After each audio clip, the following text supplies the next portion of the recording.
Salut, c'est Seb. Alors aujourd'hui on est toujours à Phnom Penh et puis je vais te parler d'un point qui est très important et que tu peux utiliser notamment sur tes pages de vente, mais pas seulement, mais également dans tes propositions commerciales. C'est un truc que tu peux faire par téléphone, c'est de toujours inclure du marketing négatif. Tu sais, c'est un fameux petit truc qui dit que ton produit par exemple il fait pas tel ou tel type de choses, que ta proposition elle n'est pas faite pour tout le monde parce que X ou Y. Tout ça en fait ça contribue à rendre d'une part ton offre plus crédible et puis surtout ça évite de toujours passer pour quelqu'un qui est dans la demande.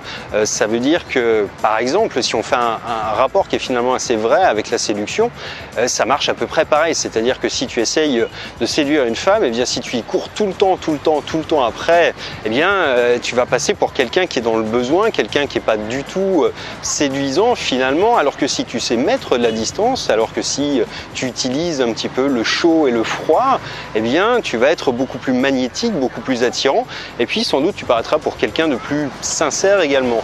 Et en vente, c'est pareil en fait, on s'aperçoit que quand on met un petit peu de distance, quand on sait jouer un petit peu du chaud et du froid avec les clients, il y a quand même une crédibilité qui est beaucoup plus pertinente. Quand on dit attention, ma méthode elle marche, mais peut-être pas pour toi, parce que pour toi je connais pas ton cas particulier, peut-être que voilà, t'es pas prêt à faire tous les efforts, peut-être que c'est pas possible dans ton secteur d'activité. Bref, ça met quelque chose qui donne de la réalité d'une part et puis surtout qui fait un petit effet magnétique parce qu'encore une fois on a l'impression qu'on va priver quelqu'un de quelque chose et ça en fait les gens sont absolument pas prêts à l'entendre. Il y a des études là encore qui ont été faites là-dessus.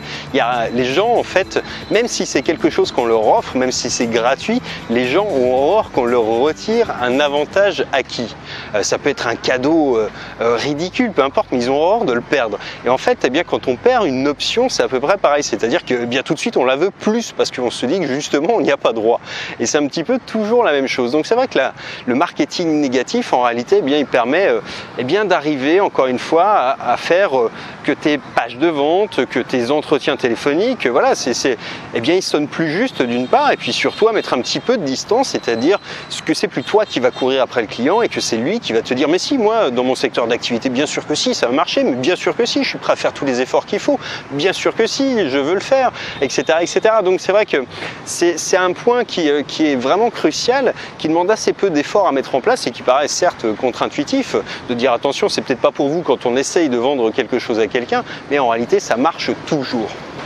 Alors comment est-ce qu'on fait pour inclure du marketing négatif? Ça peut être au travers de petites phrases toutes simples. C'est par exemple attention, mon produit il marche pas pour tout le monde. Ça peut être attention, mon produit il fait pas ça ou ça.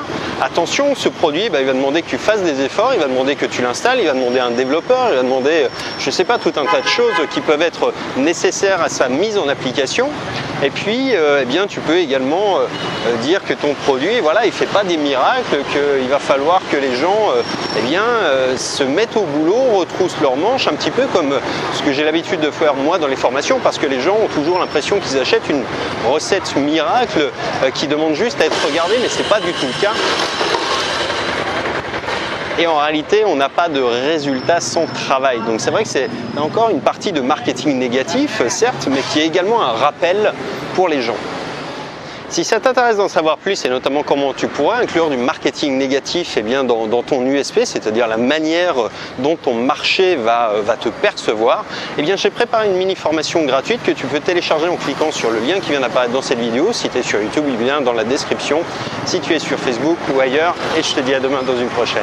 Ciao!